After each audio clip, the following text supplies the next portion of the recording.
Good morning, everybody. My name is Tim Freeman. I'm a Douglas County Commissioner. Thank you for being here this morning.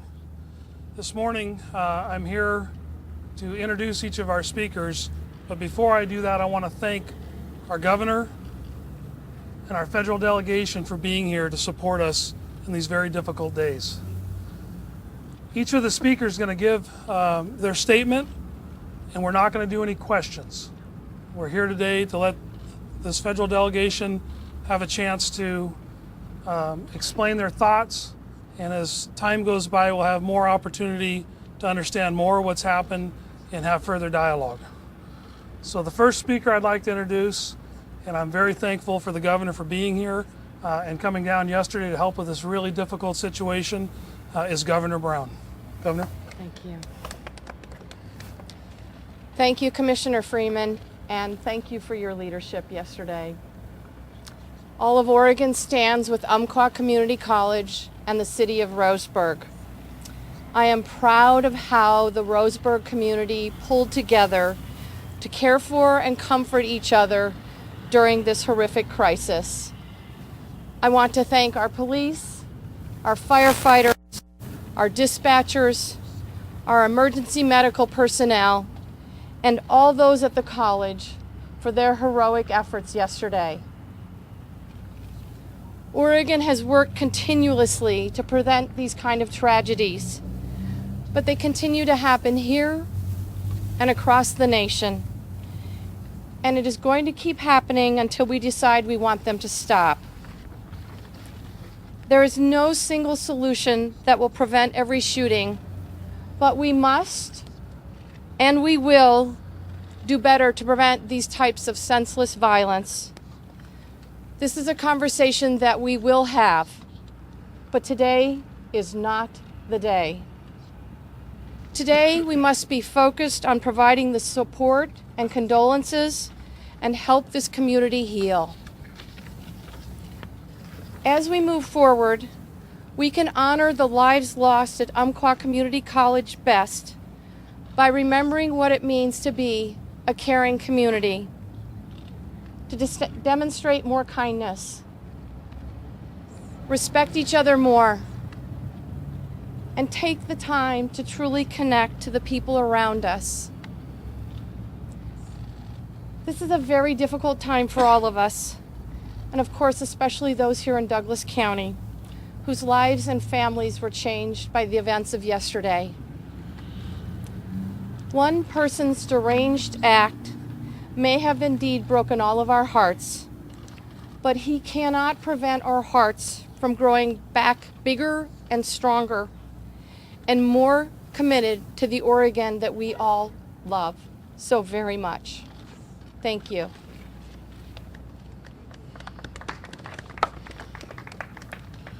Thank you, Governor Brown. Our next speaker, and I should mention the next three speakers, got on planes and flew out here from Washington, D.C. to be with us today, and I'm very grateful for their efforts. The next speaker is Senator Ron Wyden. In the last 24 hours, Oregonians struggled with unspeakable tragedy, grieved for the victims and the families and loved ones, and gave a big, big thanks to our courageous first responders. Right now is a time for healing and helping the community. For the future, it is clear that it does have to be about more than words and good intentions if this carnage is to finally end. As a country, we cannot just shrug our shoulders and move on. In my view, ending these massacres is going to require compromise. Compromise that is about rights and responsibilities. Gun owners have rights under the law, and there must be responsibilities if these massacres are going to end. And Oregon is exactly the place to lead this conversation. What we have shown as Oregonians again and again is we can step forward and help our people as we seek to help this community today and show a bit of light for the rest of the nation. Today is not about what any of us in the United States Congress have voted for in the past. It is about what common ground we as people who don't always agree can find in the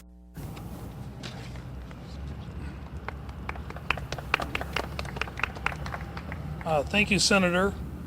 Next we have Senator Merkley.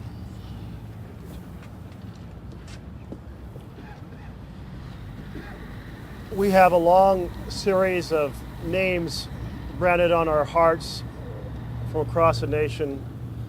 Places like Columbine, like Sandy Hook, and now here at Umpqua Community College here in Roseburg. It's a list of names that no community ever wants to have be included in. And at this moment, this horrific, this senseless act has broken hearts, every heart here. This is a small community. It's a community where everyone knows someone who was hurt or killed yesterday. The community has come together in an extraordinary fashion. The first responders responded quickly and competently. The sheriff, and the county commissioners, and the mayor and the city manager all jumped in to make decisions in a flash to respond and address the situation.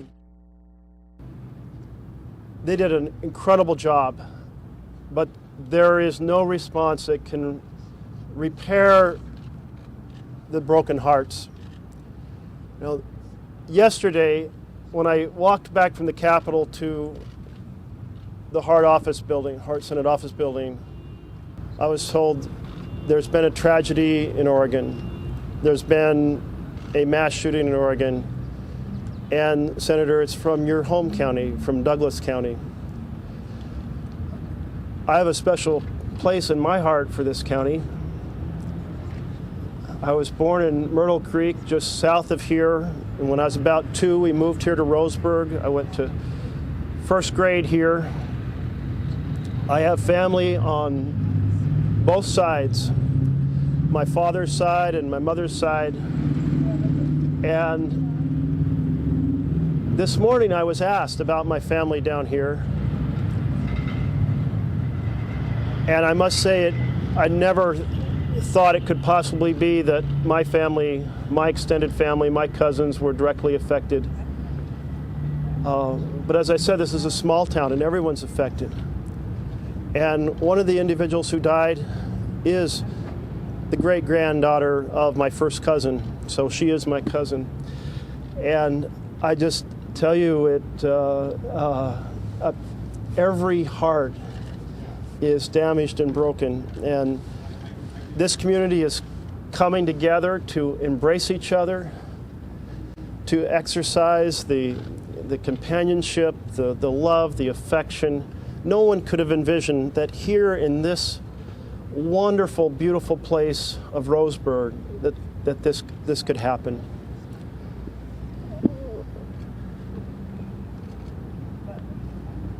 It is going to give us all food for thought.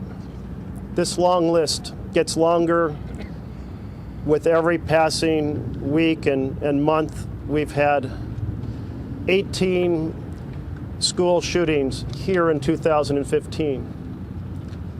We've had 45 mass shootings in America in 2015. So we will all be carrying in our hearts not only the sorrow and the pain but also the responsibility to ponder what we can do, that there will be fewer cities, that this list will not continue to grow as it has. Thank you. Thank you, Senator. So our last speaker today is Representative Peter DeFazio. Representative. Well, here, approximately 25 hours after this tragedy, this is a day for us to mourn those who died and to give as much as we can, our hearts and our prayers, to their family and their friends, and to pray for those who are still in the hospital, and then for this community, for the college, for the town, for the townspeople. Today is a day of mourning. We'll go through grief.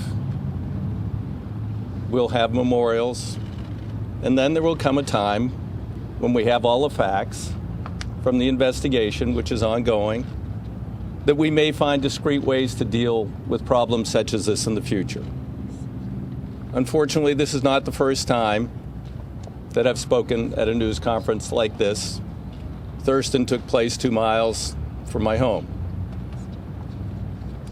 And in the case of Thurston, it was like I saw the press conference earlier today, tremendous demand for information, which isn't yet really readily available, for solutions, which we can't even begin to think of until we know all the facts. And the impatience. This is not a time to be impatient. It's a time first to come together in solidarity and to give what solace we can to those who have lost so much. There will come a time where we'll move forward with ideas and solutions, and I expect this delegation, with the support of these local officials and with our governor, to move together in unison. But that is not today. That's for the future. Thank you. Have you step right here. I'd like everybody to come in close here, please. Ladies and gentlemen, thank you for being here today.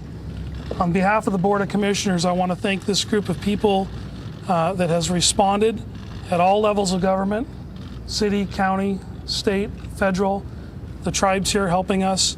And I really want to thank the first responders that are behind us. Yeah. We are all here to support the victims and families of this horrible incident.